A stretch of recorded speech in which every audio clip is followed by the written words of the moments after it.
doing this. Right. We're getting a late start, so I don't know who all we will have, but maybe straggling in for a few minutes.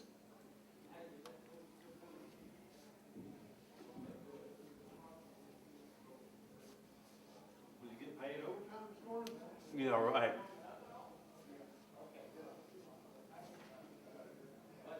You know, I told Connor he had too many songs, but it's so hard because you don't know how long Right. it's going to go.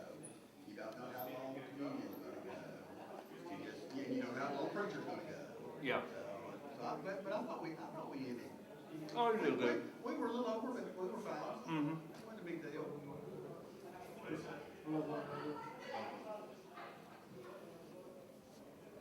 right, we're dealing with to put this. Morning.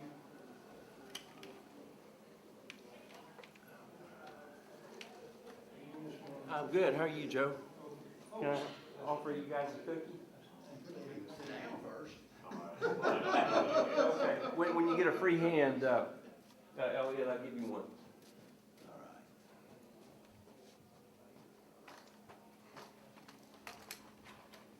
Well, then we got a big gift to do. Yay! Hey, I know Katie sad, but I am. That's Yeah, a great- Ken won't be out. I didn't have a dog in that fight, but That's a great game. I'll see you after class. I know plenty. Let me know. All right, Elliot, now that you got a free hand. Hey, It's all right, we got, I'm sure we'll have a ton of food, the young adult class. are you gonna stay over there? Hey, So we need to go Hey, there, maybe Ken, you stay, Hey, hey, Oh, yeah. hey, are you sticking for lunch today? what do you say? Are you gonna stick for lunch at class? Yeah, we can talk after. Okay. Yeah, there's always a ton of food up there on Sunday mornings. In fact, come December, I'm guest teaching up there again for 3 months.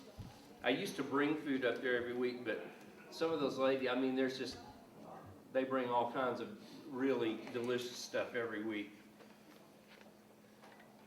Don, I'm thinking give it maybe one more minute for people to come in. I know we've got a few coming. Good morning, brother. I'm happy I found my way down here without harness. Didn't even have a GPS and got here anyway. Maybe follow the scent of cookies. Yeah, Roxanne, you're already taken care of by your humble manservant there. Yes.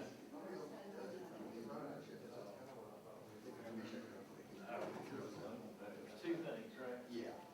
The two things that are blue, you just go ahead and put the stop into the stop. I can hit it. All you gotta do is just dig it down. I got it. Thank you.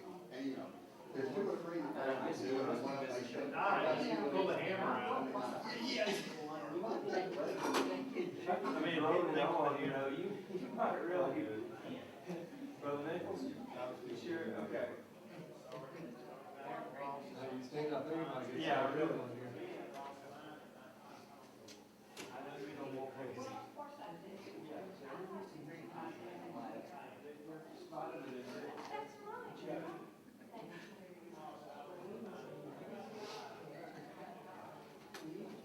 Dawn, I guess, yeah, we still may have some people come in, that's fine. Because we ran over, so. Yeah. I still hear people coming down the hall. All right, well, let's go ahead and get started. Because we, ran over in the worship, I know we'll probably still have a few people filtering in, and that'll be fine, but we'll get going anyway. Obviously, I'm not Andy. We have the privilege of filling in for Andy this morning, and I'm not sure where he's off to, but at any rate, I'm glad to be with you. Now, I will ask your forgiveness for one thing. I know, in fact, I was filling in for Andy the day we kicked off this quarter and actually kind of led the first discussion in this. But in the weeks since then, I've been in any number of classes, sometimes listening and sometimes filling in teaching. So obviously, I have not been in here every week, including last week, to know just exactly what you covered. I did coordinate with Andy, and just to try to make sure that I did the best job I could do of fitting in with things and not repeating too much. But nevertheless, just because I've not been in here each week, I very likely will say again some things Andy has said. So I just beg your forgiveness on that. By the way, this doesn't help anybody who's watching streaming on the internet, but for those who may have just come in, there is a little nutrition that you need to be aware of here. So, Joe, you mind maybe kind of pass that back? All right, but if we're talking about love your neighbor, I've got a whole bunch of ideas in Scripture here that I want us to look at, but I would also very much love to hear your verbal input on some of this. You don't have to. I can just stand here and talk about all that I've prepared. In fact, I leaned over to Gary Hall at the end when they mentioned Bill mentioned, I think, those who have worked hard to prepare for classes, and I thought, prepare for class? Don't you just stand up there and just wing it? So, but no, I've prepared a whole bunch, but I hope to have some of your input and discussion on this as well. All right, but let me, before I dig into the real substance of what I want to talk about today, let's just step back again a little bit. In 1 Corinthians 13, the whole discussion there, it's a beautiful, beautiful discussion, and I think you're familiar with it. And at the very end, it said, so there remaineth, or these three things remain, or abide, or live on, you might say. Faith, hope, and love. And what's the next statement? The greatest of these is love. Why do you think that is? He didn't explain it, so we will conjecture for a minute here, okay? You got to be careful when you start conjecturing or speculating on things, and we don't want to go beyond what the Bible says. But let me ask us to think about this. I think it's valuable. Why would you suspect that he would say faith? Is faith important? Yeah. Is hope important? Yes. I think today's lesson was beautiful, and it kind of included that. We can help each other keep the hope alive in us, the assurance. But why would he say that love was greater than either one of those? Well, love doesn't exist. But All have to work together. they all have to work together, yes, but why do you think he would say that love was the greatest of the three? I tell you what I think, and now that's all it is, okay? I'm just conjecturing. This is not Scripture. Here's my guess. And I have heard some say, and this is a good point, this is not what I think the real answer is, but I've heard some say, well, that when this life is over and the eternal life begins, that of those three, love is the only one that will persist. Why?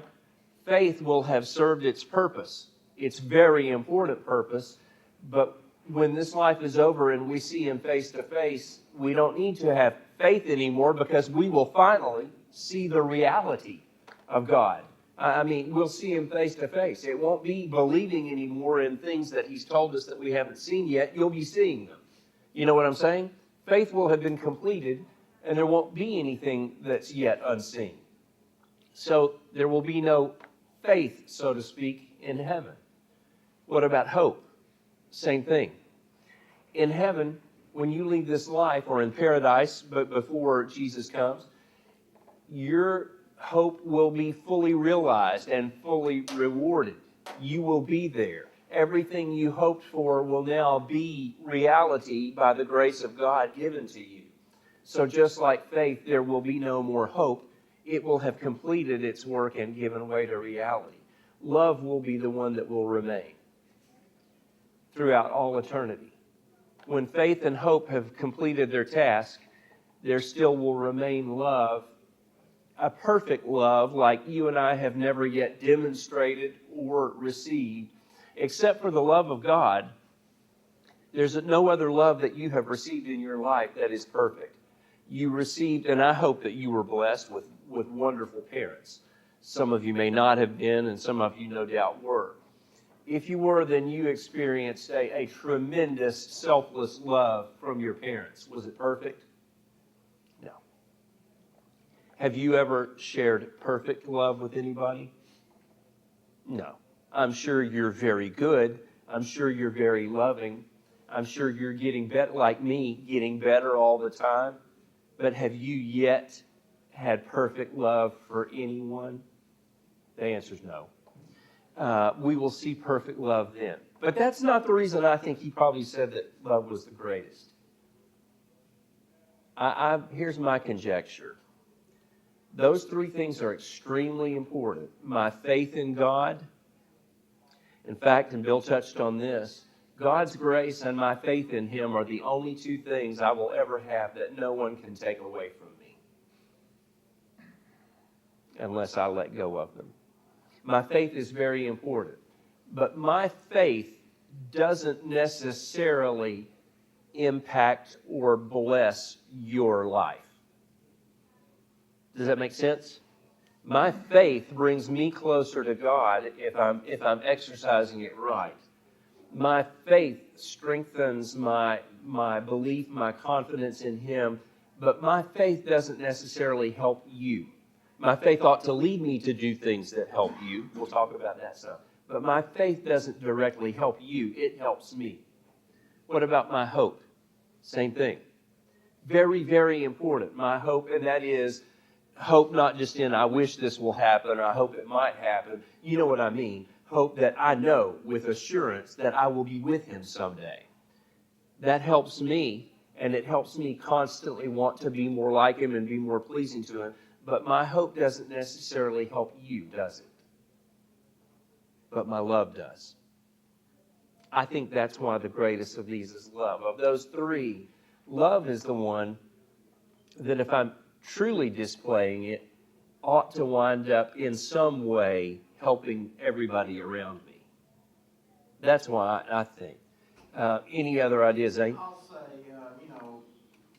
God's love for me, that He sent His Son, and then therefore my love for God and Savior.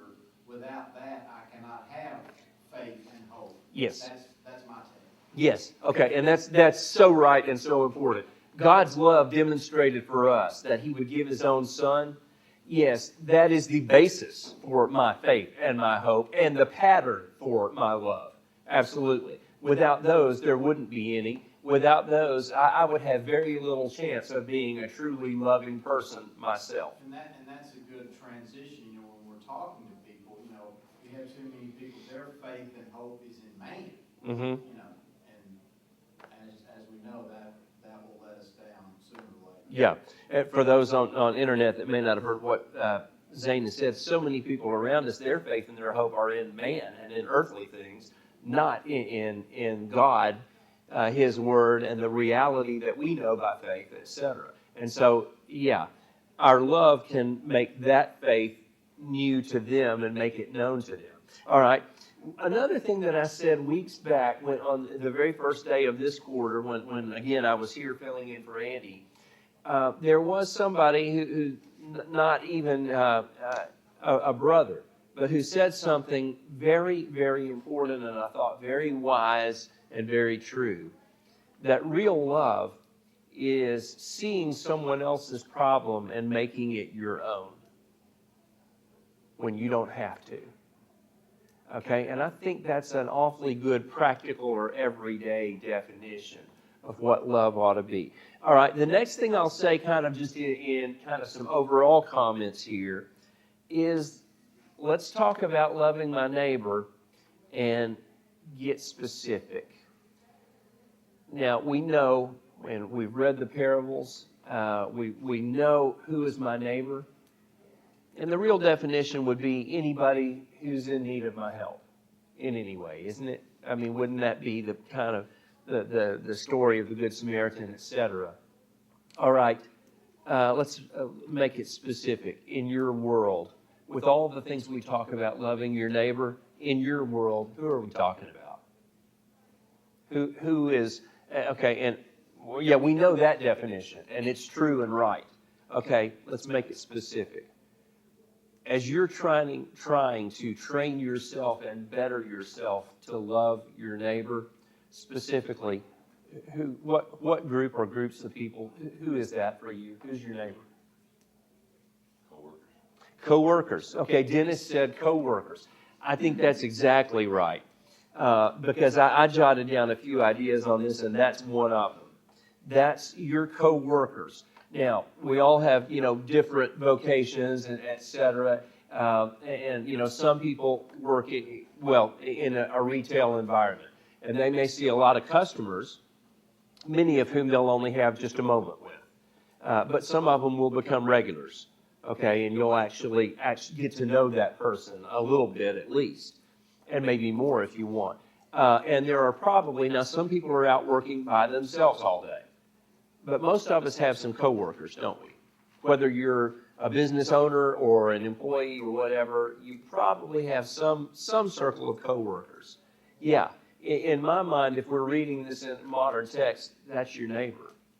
Yeah, those are the people that you're going to have interactions with. What are you going to make those interactions? Okay, that's one big group right there, I think. What's another? Your friends, that's right. And those are kind of your chosen neighbors, aren't they? The people that you choose to be around. So, your friends, whether they are in the church, okay, of course, those are your neighbors. And, friends that you have, and I hope you have friends who are not in the church. All right? You probably do, just whether you would, that you set out to do that or not. I hope you do have some friends out there. Now, look, I will tell you, my close friends are all in the church. Okay, that's who I seek to hang out with what bit of time I might have to hang out with anybody. But I've got a large number of friends who are not in the church, and it needs to be, because I need to be seeking to have some influence there to do what I can. So, that's a big one. Your coworkers, your friends. What else? Could be family, family. I think everybody has family members. Family, yeah. So need help, and it seems like, the older I get, it seems like everybody has family issues, Mm-hmm. We don't want to be around this part. Yeah. We don't want to be around this person. Yeah. Zane mentions family. Okay, huge one. Yeah, because we don't get to pick our family, do we? But we've got family members. Most of us probably have family who are in the church and those who are not. And as Zane said too, things happen. People do things. There may be a whole lot of your family. You may just say, well, look, I just don't want to be around him anymore. Well, that might be a whole other discussion right there. Do I need to be labeling who I don't ever want to see again? Or do I need to be thinking about that in some different way? But no, that's obviously good. Yeah, Dennis, were you about to add another? I was just thinking, this is maybe kind of an anomaly, or however you want to define it, but I was thinking about just, you wouldn't think of them as your neighbor necessarily, but when you drive on the interstate, your fellow drivers that may cut you off or do something Sure. to upset you, there could be construed as your neighbor. No, How do you- react to that? Dennis, you're exactly right. He says that, even though you may not have a direct contact with him, your fellow driver on the interstate or on the roads, that you will have interaction with only for a brief moment there. But what are you going to make that interaction in some cases? And the guy who cuts you off, what does he get from you? I can't tell you like, oh yes, that should make you happy when somebody cuts you off or refuses to allow you to enter the road, etc. Tim Frizzell had a saying whenever somebody merges in and kind of cuts him off, he says, "Come on in, friend." That's right. Kind of just to kind of dissipate the potential angry feelings. Yeah. He says, "Come on in, friend." But Dennis, you raised a good point there. What am I being like? Can I let somebody get in front of me? Because, we've all got to get there, and none of us are going to get there much faster than anybody else. Maybe I could, be the one to welcome somebody. Maybe then they don't have to cut me off because, like you say, like Tim Frizzell, good example. Come on in, friend. Maybe I could just welcome them. Yeah, sure, I'll let you in front of me. And I hope somebody will let me in, when I need to too. But When you welcome the person in front of you, the person behind you doesn't like it. Yeah, I know. Because, right. There's no end to it. But the groups I thought about were your coworkers, your friends, your daily, just circle of contacts, the people at the grocery store that after a while, you recognize each We all other. have a routine. We all have a There's routine. people that we see. Exactly. A lot. Yeah, there are We don't people. even know their names. That's right. And hopefully, I hope that you take the time that you're beginning to learn their names. And that, the people that okay, look, I'm in Walmart so much that I actually know a good many of the people there. I'm starting to know a little bit of something about some of their families. I go to Walmart maybe 2 or 3 times a year, and those 2 or 3 times a year, I've seen you. Yeah. At least one. Oh, I've seen any number of you there. And it's not because I stay there a lot. It's just because anything that I buy, that's probably where I will purchase it.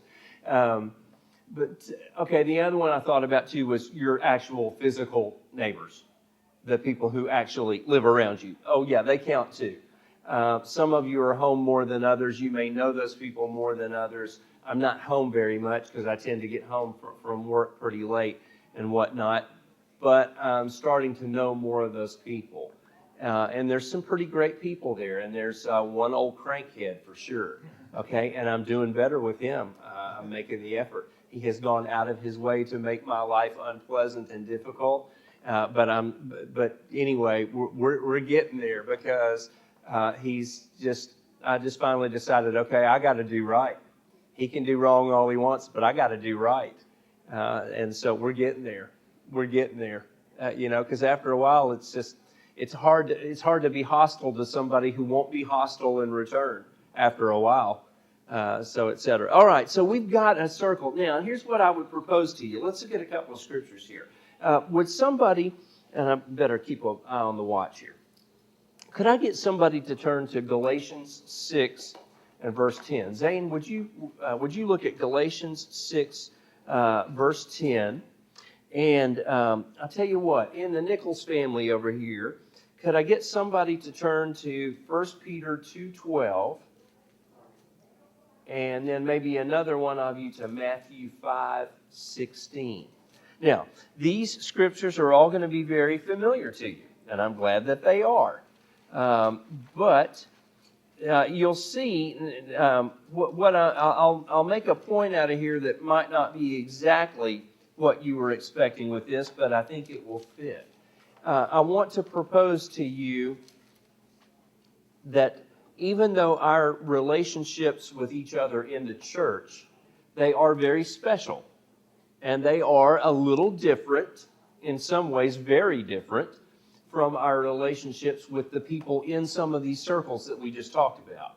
Your physical neighbors, your coworkers, your friends, your daily routine contacts, etc. But what I want to propose to you that everything that we would want and know that we need to do for each other in the church, to a great degree, it ought to be the same for those people.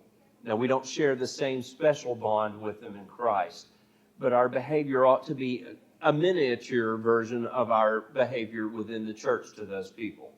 Let's see, Galatians 6:10.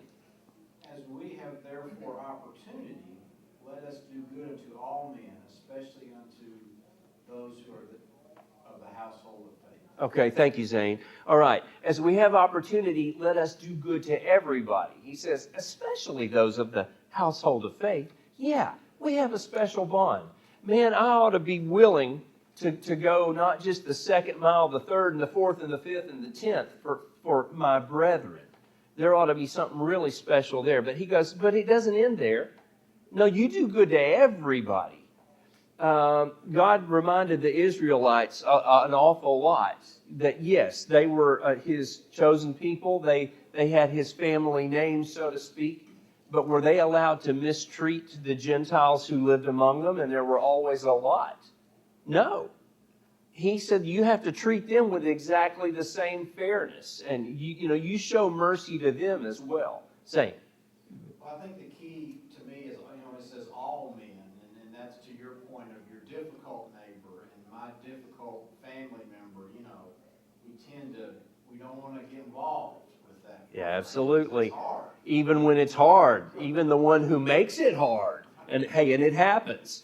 The one who's difficult to love. yeah, my obligation is not, released or absolved just because somebody's hard to love. I still have an obligation. I still need to do good, and that means a lot. Okay. Let's look at a couple of others then that really apply here, even though we tend to not think of them. There are a couple of verses we're going to look at here that we sometimes tend to think of as, like evangelism, etc., but it has to do with what we're talking about. 1 Peter 2 and verse 12. Keep your conduct among the Gentiles honorable, so that when they speak against you as evildoers, they may see your good deeds and glorify God on the day of visitation. Okay, thank you, Kyle.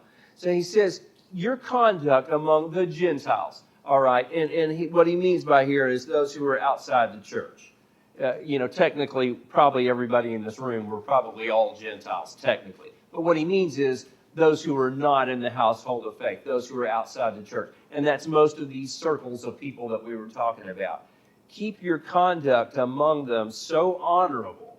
You might say this another way, that if they want to accuse you of something, it'll have to be a false accusation. You know what I'm saying? And some of them may. They will. They will. But you keep your conduct so good, you don't give them anything valid to complain about. And if you do, you go back and tell them, hey, friend, I did you wrong yesterday, and I realized that, and I came back to say I'm sorry, okay? You'd be amazed how many people will respect that, okay? But yeah, you keep your conduct among them so good that if they're going to accuse you of something, it'll have to be a false accusation. And sooner or later, even they will realize, you know what, this is a good lady. I don't have anything valid to complain about her. That guy who stops in here 3 times a week, that's a good guy. And he's always good to me. He's always friendly to me. And he always has something nice to say. And, maybe he's not such a bad guy after all. Okay? You get the picture.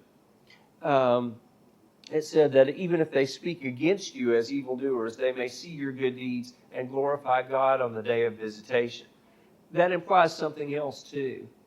There may be hope for a lot of these people that your good deeds, your kindness, may have such an influence on them that maybe by the time there is the day of the Lord's coming or the day we go to Him, maybe they will have joined you. It is possible that your influence, hopefully out of a believing mouth, they will give glory to God. At the very least, they will stand before God and say, yeah, you know what, that Burns guy, he did try to show me. Okay, but I hope that it will have such an influence they may join you as believers. Okay, here's the one you know so well, but let's talk about it in this context. Matthew 5, verse 16. In the same way, let your light shine before men, that they may see your good deeds and praise your Father in heaven. Okay. Thank you, brother. Let your light so shine, okay, in such a way. Let it shine before men that they may see your good deeds and give praise to your Father who is in heaven. And that's the ultimate goal. But both are important. Yes, I hope that my deeds would cause somebody to give praise to God. But even if it doesn't result in that, is it still just as important for me to do those good deeds? Yeah. Even if it doesn't result in praise, that doesn't give me a pass on saying, you know what, I've been nice to him for the last 5 weeks in a row, and he still is not giving praise to God. So I don't have to be nice to him anymore. No, my deeds have to be consistently good. And I know some people think, well, you talk about good deeds trying to earn your way into heaven. Nope. He created me to do good deeds and do good works. He saved me by His grace, and therefore He expects me to spend the rest of my life doing what He prepared me to do, which is good works and good deeds. All right, what are they? So we talked about some, I think, hopefully useful and important things there. What are these things specifically? In the circles of people that we've talked about, my coworkers, my daily routine, contacts or business associates or whatever, my friends, my geographical neighbors. What are the most basic things that I absolutely ought to be displaying to them, in light of what we've just talked about? And the things and we've kind of hinted at a couple of them, but what do I owe those people? And what do I owe God toward those people? I've got several, just Well, it's a handful here. basically, if I'm in need of something, whatever it might be, it's just a, you have to be knowledgeable of the person. It's just a courtesy, like, we are home, we work out of the house, we're home all the time. There's 3 or 4 neighbors, if they have a package sitting out and it's fixing to pour down rain, go get the package, put it in your garage. It's a Okay. courtesy. There you want go. your package getting soaked. Yeah. Something like that. Okay, Zane says something very important. Just even little things, seemingly little things, an act of kindness. And just what it would be. Look, the rule of thumb that Jesus gave is a pretty good one. Is that what you would hope somebody would do for you? As he said, if you happen to be home and you see your neighbor that there's been a package left, out on their front step or whatever, and it's about to pour down rain, hey, if that was you, would you appreciate it if they just tucked your package in the garage and then that evening when you got home said, hey, you got this today and, I didn't want it to get soaked? That'd be nice, wouldn't it? Could you do that? Yeah, okay, just the little things. And, sometimes when they need something, and maybe don't make them ask. Don't make them have to ask you. And I think most of us, if a neighbor asks you to, of course you'd be happy to do it. Of course you would. But maybe just kind of try to know those people. Try to keep your eyes open. Try to look for the act of kindness. Who knows what kind of doors that might open? That's what I was going to say, is that it kind of fits into just a broader category of random acts of kindness. Yeah. Is sort of Okay, Dennis, so funny you said that. That next word's on my list. Random acts of kindness. You've seen that bumper sticker maybe, commit random acts of kindness. I love that. Yes, because our kindness ought to be consistent. I put down in my notes, be kind, consistently but also randomly. Okay? Yeah, I need to be consistently kind because you know what? If I will set my mind to that, it will make me better. It will make an impression, it will do good, and it will make me better. Kindness. But so much of what happens, and I tell you, I think the world's getting a little more insane, I think, but the world is getting ruder also. I see things happening that I didn't used to see. And just even like back to the traffic thing. Just, people just absolutely blowing through red lights. Like that was only for the other chumps, not for them.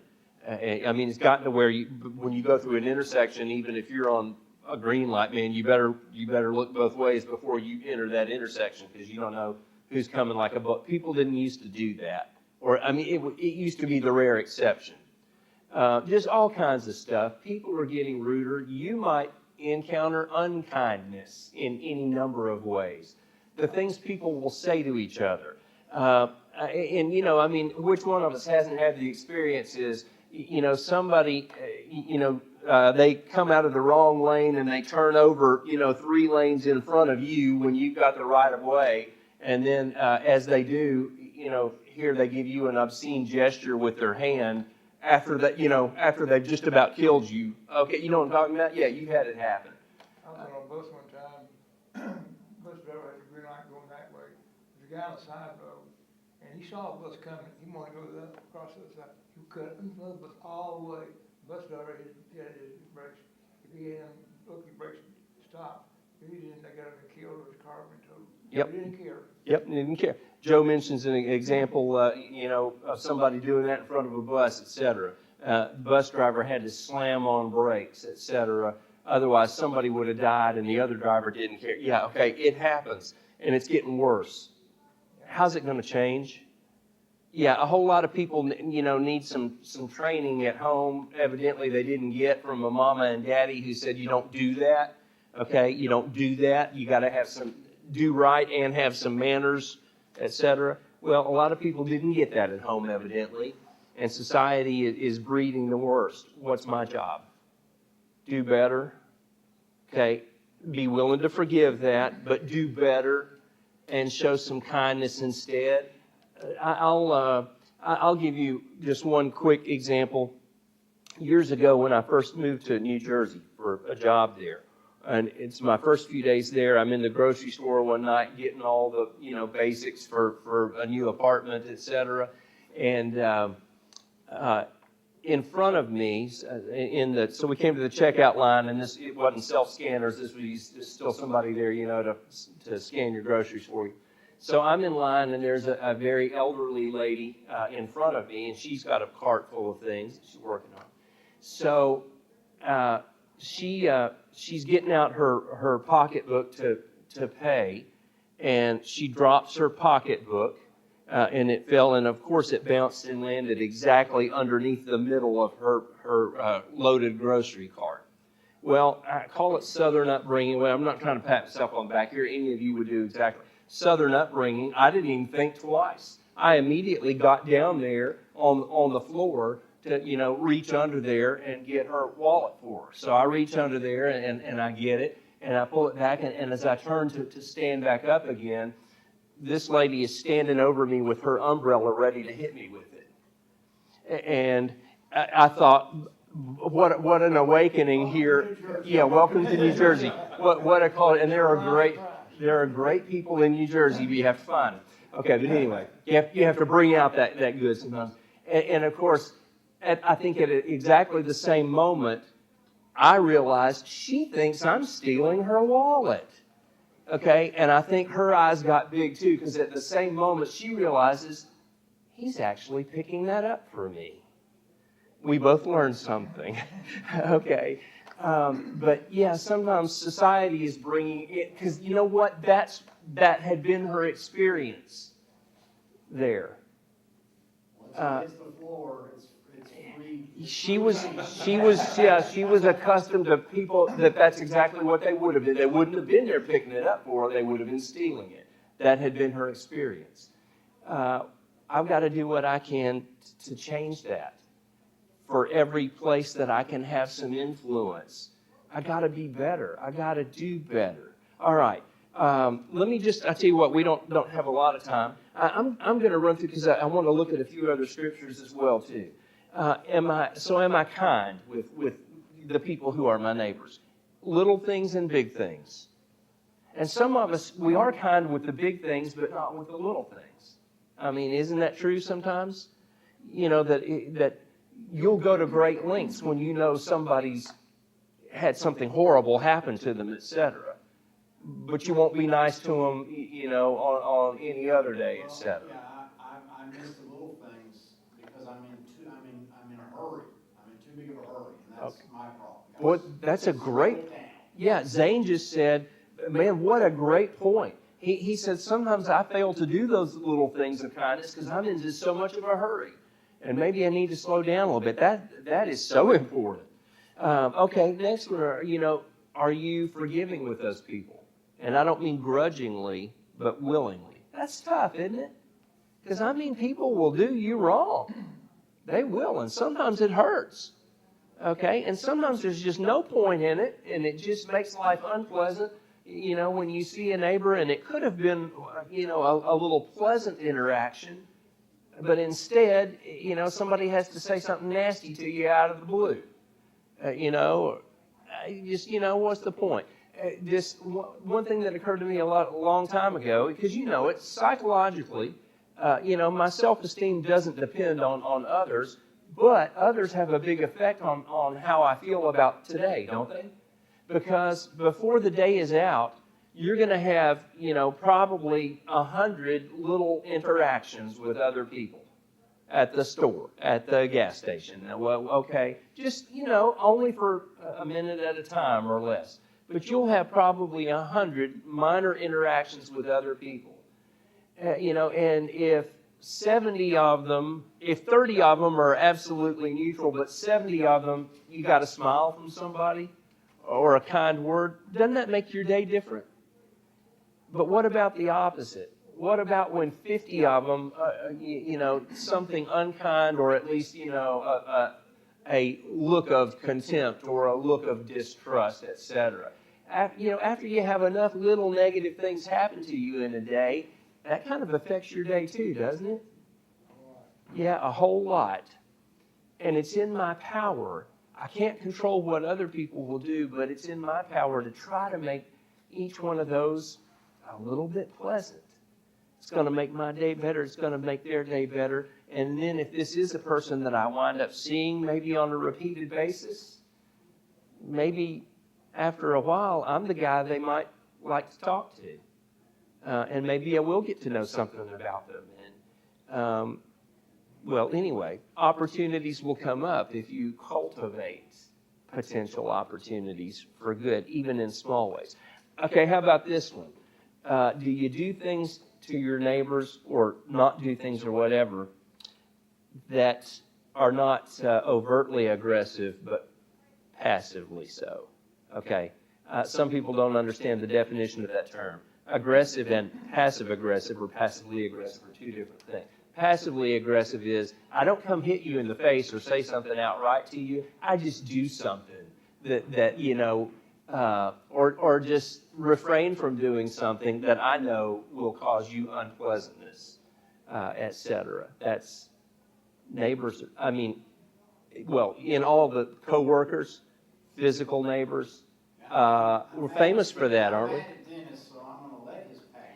Exactly. As Zane said, I'm mad at Dennis, so I'm going to let his package sit there and get. So, did you do anything? No, you didn't do a thing. You didn't do a thing, but you could have done something nice. And after a while, Dennis figures out, Zane doesn't like me. He said if you open his package, Yeah. let it get soaked. So, here you go, just I found this. I found it all soaking wet. I don't know how. So, we've all seen it, and we may have been guilty of doing it because it happens all the time. And I could do better. 1 Corinthians 6 talks about, and he's talking about within the church, are you quick to take each other to court?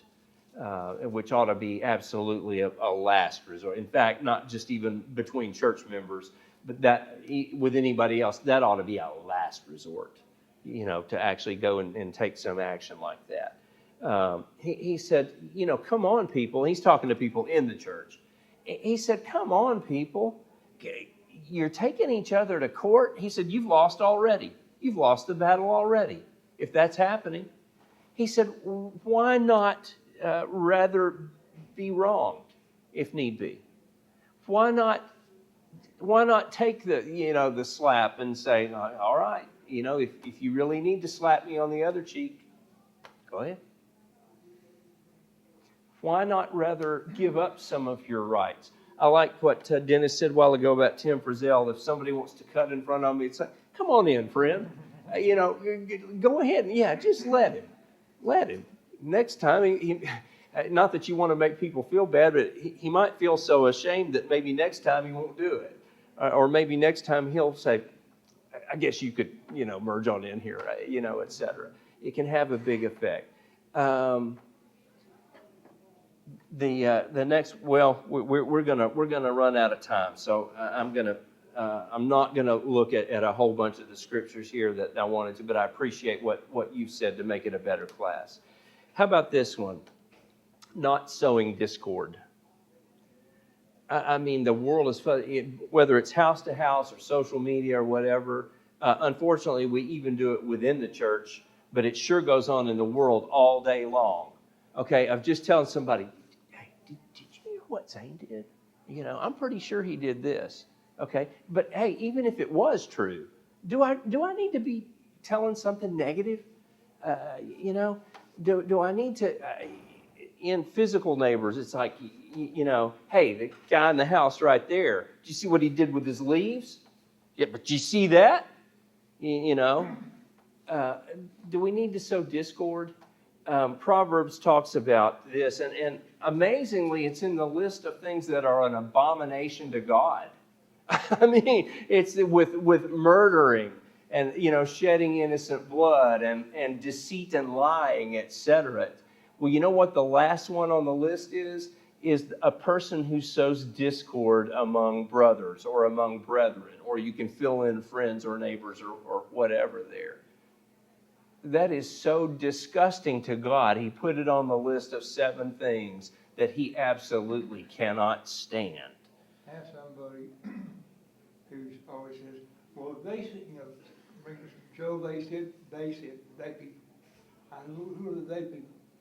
Yeah, Tell me who the they people are, so I can, tell me the names, so I can. Yeah. Face to face, and say, you're wrong, what you said about me, it's not true. But they said, don't. So since they said it, it's got to be true. Right. We don't need to be repeating stuff. Anonymous sources. No, if you've got a beef with somebody, Jesus told us exactly how to handle that too. You don't go tell 10 other people. You go to that person directly and you talk about it. And it's awkward, but it works. I had a whole bunch of scriptures there, but we'll not look at them because we got to wrap up here. But I can look for ways to be encouraging as well. And a lot of that goes hand in hand. Because you know what? Sometimes I can think of something that is admirable and good about virtually anybody. And if it's a person who's in my daily sphere, I can think of something complimentary. I don't mean flattery and walking around, no. But there is so much good in people. And I don't even mean church members. I just mean anybody. There is so much good in people that I can think of something at least a little bit encouraging, something positive, something complimentary, something nice to say to virtually anybody. And I ought to be looking at how to do it. I'll wrap up with this, having skipped over a lot. But why do we do it? And I would say don't wait for the tornado to hit. When a natural disaster hits, even New Yorkers in Manhattan are famous for coming to the aid of people. Because you know what? They got a lot of decency in them. They won't do it until the tornado hits, though, or till the flood, etc. Don't wait for the tornado. Don't wait for the flood. Don't wait for the house fire. In that case, you're going to be over there doing everything you can do for these people, and vice versa. They would for you too. Don't wait for that. Do the little things instead. And here's why. If I will do it and start training myself, number one, it will bless others and it will show them a pattern of godliness, or at least my feeble attempts at godliness. Okay, that's what I can do. Second, if I will do this and train myself to do this, it will make me more godly because that's what I'm doing. I'm trying to train myself to do what He would do.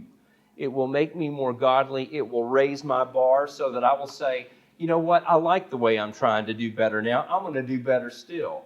And it will help me examine myself and see where I'm falling short. And that's tough. Read Romans 12. That's one of the scriptures we didn't get into, but read Romans 12, that last part about living peaceably with other people as much as it's in my hands at least, because there's some things there that I will never master in all my life, but I'm getting better, and it steps on my toes every time I read it. Okay, and that's why I need to keep doing good. Lastly, it will make me a much more credible ambassador for Christ. Nobody wants to know anything about the faith or the religion of the nasty guy, the one, who doesn't treat people right and doesn't have a good word. I need to be a credible ambassador for Christ. Brother Charlie. And some, I was thinking, add to that, your living for Christ is going to destroy the credibility of that fellow that lives with the devil's worker. Brother Paul, that's a great point. And then we'll make that our close right there. He said the fact that you're living and just trying to live for Christ with some credibility, when people see that, they'll see the contrast between the guy 2 houses down who hates Christ. But they'll see who's the neighbor. And it ought to glorify Christ. Brother Paul, thank you for that. Hey, thanks y'all for being here. Thank you for the comments and discussion. And I hope you have a great day ahead.